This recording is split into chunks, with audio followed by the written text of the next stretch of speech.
In Unit 1, Lesson 6, we're going to take those negative exponents and learn to multiply with them.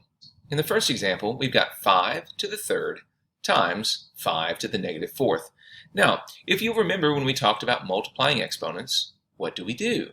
We simply add the exponents and keep the base, right? Because these have the same base, I can simply keep the same base and add the exponents, 3 plus a negative 4.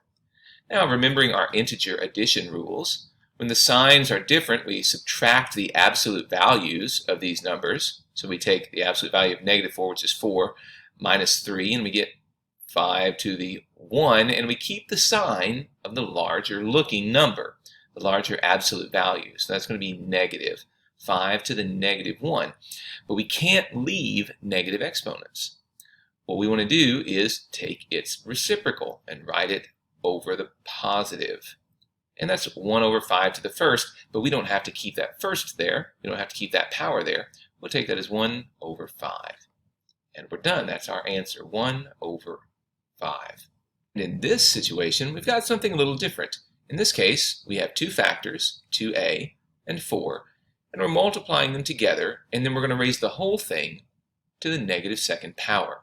Now, the easiest way to do this is probably to simply multiply these two factors together and then raise the whole thing to the negative second power. Well, when I multiply 2a times 4, what do I get? Well, I combine my coefficients. 2 times 4 is 8, and I get 8a to the negative second power.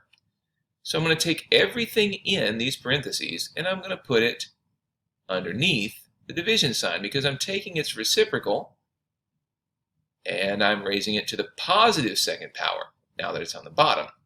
So what I wind up with is 1 over 8 to the second power. Note that 8 is being raised to the second power, 8 to the second power, times a to the second power.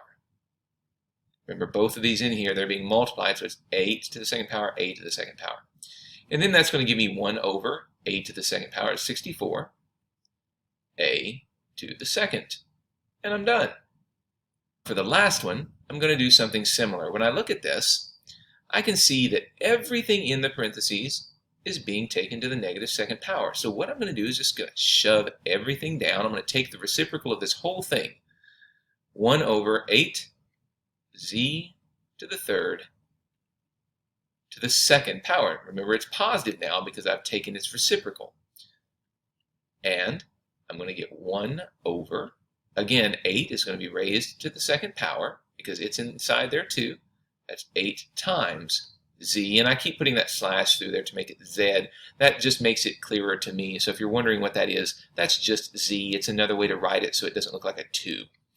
So 8 times z to the third, so that would be 8 to the second, and then you've got z to the third, and it's going to be raised to the second power. So I'll write that one more time to get it simple. I'll write it as 1 over 8 to the second is 64.